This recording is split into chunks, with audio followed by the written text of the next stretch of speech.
Hello, my friend. Carolyn Cooper here with another energy shot for you. So today we're going to have some fun with the infinity sign. Or I guess I could say infinity is what we're going to have today. So that was a bad joke. All right, three ways to use this cool move to help with three different situations.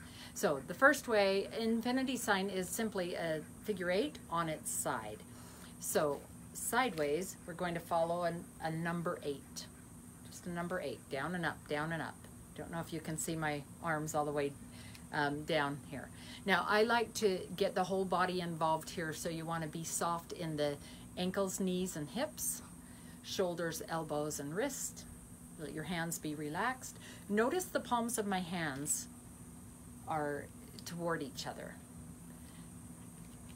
I used to teach Tai Chi a lot. I still do Tai Chi workshops, corporate workshops, and here's something that's I think is always really beneficial for people to know. There's a place in the middle of the hand called the Lao Gong Point, and some say it's the most healing point in the body. What's interesting is when you do any move like this for very long, maybe 30 seconds or less, and maybe it would take you a week or so of doing this every day for a few minutes. Any way is fine, but you may feel a little bit of buzzing, a little bit of tingling in that spot in the hand, or you may just feel the energy, a little bit of boinginess, as I call it. That's a very technical term. You know, like if you have two magnets and you face them toward each other the wrong direction, and there's that repulsion that occurs. It's not quite that strong, but it's an energy and you can feel it. And it's really neat when you feel that and you know that, wow, there's really something there. I'm not just making this up. So this movement right here, the big movement, it helps with creativity and flow. This is a really great move to do if you're trying to finish a project or start a project, or if you just can't get in the flow, if you've got writer's block and you're trying to come up with, you know, putting your ideas together. That is a really good way. Just if you're sitting at a desk, stand up from your desk and just relax into that. You can put on some cool music if you want. Just do this for about a minute and breathe with it and visualize anything, any scattered energy just going out, draining out through the soles of your feet to Mother Earth to be transmuted, recycled, and this will give you some flow and some balance in your body and in your mind. Okay, there's just one easy way to do that. Another way is to do one hand at a time. This is to balance the right and left sides of the body. So we've got masculine energy and feminine energy, and both are great, and both can get a little, need to be sedated sometimes or activated sometimes. So an easy way to just make sure you're balanced, feeling balanced in your body, is take one hand. And generally the hand, your dominant arm, is going to be the one that feels easy and smooth. And the other one feels maybe a little choppy and not quite as smooth, but just keep going with it, breathe with it. So you can do several on this side, mix them together, alternate them. What it does is it just helps to spread the balance. If you tend to be too much in one side of your body, or you're thinking on too much on one side of your hemisphere, that will help balance out both sides of that. So mentally, physically, and emotionally. Okay. And number 3 is, this one's really fun. This is to help ease, break through energy blocks in a relationship. Now, you don't need to tell the other person about this. You don't need to verbalize it. Just in your mind, with your intention, you take that figure 8 that's here, you turn it this way. So it's going toward the other person.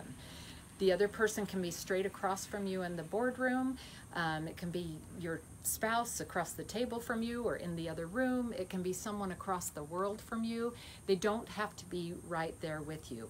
But where your heart is, you're going to start, and you send and you receive, and it's in that figure 8 pattern. You send and you receive. You're sending out, what do you want to send out to them? With the ideal situation with this person, what would you want to be able to send?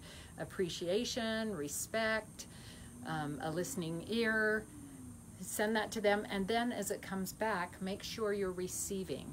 A lot of times with my private energy healing clients, we find relationships have a lot to do with how open you are to receiving. Sometimes we don't know that we're blocking our receptors for receiving love, money, just all the good abundance in life. So you want to make sure, feel into that, how that feels. When you're doing that in your head, sending it out, make sure that you also feel like you are open and receiving. Sometimes it might feel like it gets a little blocked up on its way back. Just breathe, let it go, and be open to receiving. And it doesn't mean that that other person is necessarily sending the goodness to you that you're intending sending to them. At least maybe not yet, but they will feel your energy. It doesn't matter how close or how far away they are.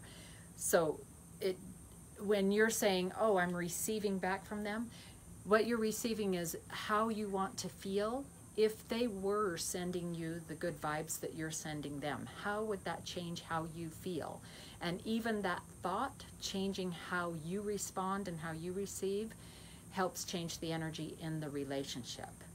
So let's just recap those. So the first one, just writer's block, anything where you feel kind of blocked up or stuck.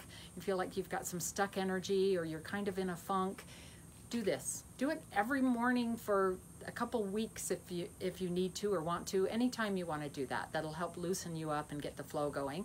The second one was one arm and then the other arm. Make sure you're balanced on both sides. You may need to do it more on one side than the other side so it feels like both are flowing the same. We want to have the ideal balance of grace and strength.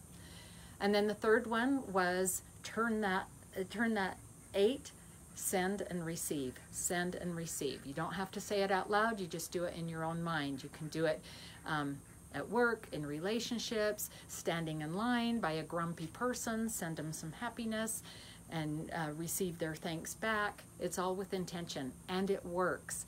And I want you to try this in your life and let me know how it works. Add in the comments, and good luck to you. Shine on.